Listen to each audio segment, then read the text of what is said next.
Hello and welcome to From Garden to Plate. I am Alice Erickson, the creator of this channel on YouTube. My goal is to inspire you to become an organic gardener and a house chef. I like to use fresh ingredients from the garden or preserved items from the bounty of the harvest into everyday delicious meals. If it interests you, please like and subscribe. In today's episode, I will show you how to harvest onions and making seasonings from smoked and dried peppers, such as paprika and ancho chili powder. Oh yeah. The time has finally arrived that I can harvest my onions. Not every one of these are available to grab, and I'll show you the difference in a close-up. What you want to look for is the greens, the tops of the onions, to be completely laid down on the ground and a little bit of brown on the edges. That is the ideal time in order to harvest. So you see this one right here where the greens are still standing up, that's staying. But this one is leaning and is starting to get the brown edges.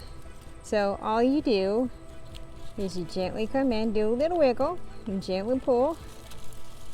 You will knock off a little bit of the dirt and then let the greens dry. And I'll show you a close-up of that and explanation in the next part of the video.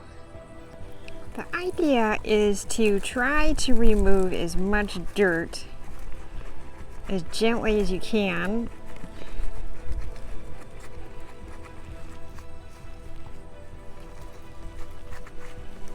Off of here. So you just do a gentle rub like this to get off a lot of the excess dirt, and then allow it to fully dry, and then take a brush and get it off.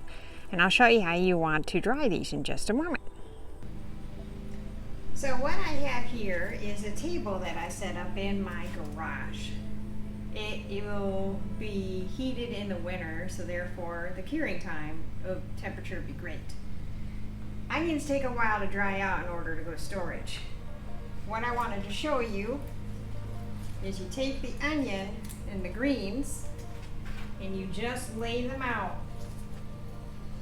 like that. The idea is to have them go fully brown and become paper, the greens.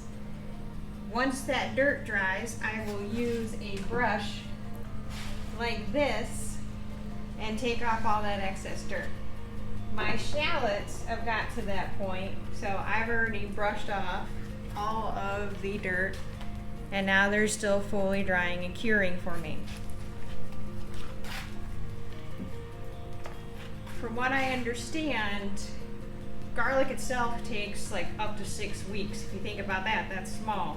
So I'm going to take about up to 8 weeks to just let it sit in the garage while it's warm and temperatures in here, because we're still in summer. And then let it go into the winter, which I will keep the ambient heat 60 so these will properly dry. And it's dark enough in here, so ideal conditions to dry. So yeah, just go through. Look at that big beauty. That's awesome.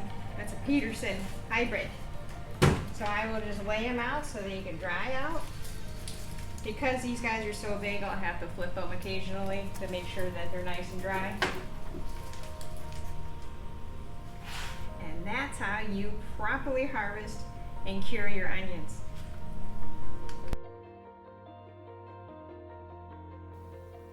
How to properly store your onions and when you're done curing them. This is not quite ready yet, but all of the leaves are completely browned, and I have a long neck here and where it's more rigid, and this is a long day onion, so the storage is pretty great for the winter. But I don't call all the way down here, that actually cause spoilage issues. You leave 2 inches. The roots I don't trim, because if you do that early, you can get spoilage issues. The idea is to take the onion where it goes several layers down and dries the skin. The skin protects the onion, that way it stays moisture inside but not rot.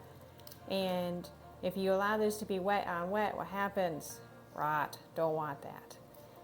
You want to store it in a mesh bag like this.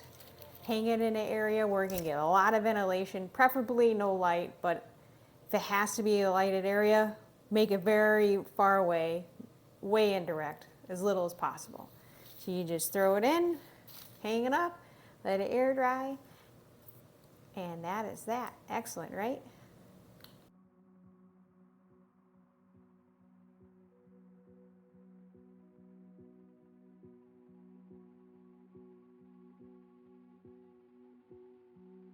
This right here is a dried cilantro plant.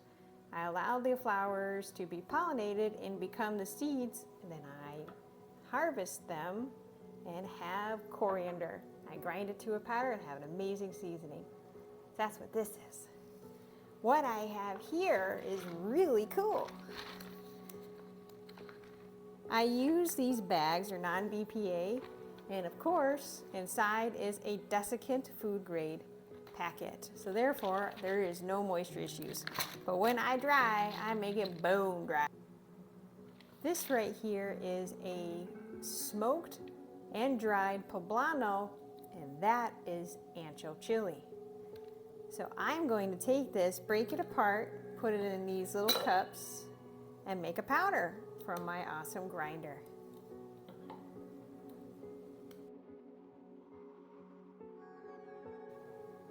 I have finished, oh, sorry, Sally, I know you're smelling that. Let me prop you back up, baby.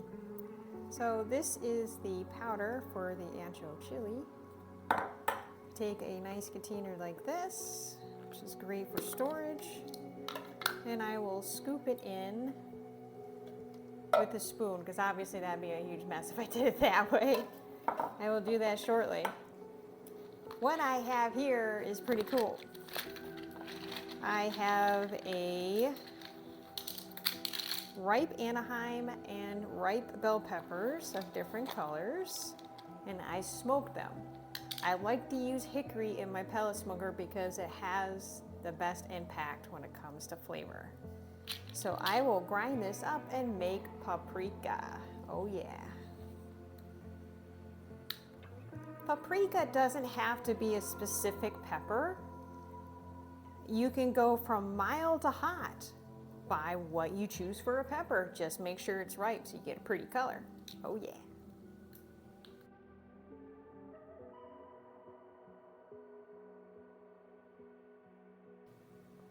Another nice helpful tip is recycle, reuse. Be eco-friendly, save your spice jars. What I have here is that smoked paprika. Where's that spoon? I'll get this everywhere if I try to use the bowl. Just put it in with a funnel.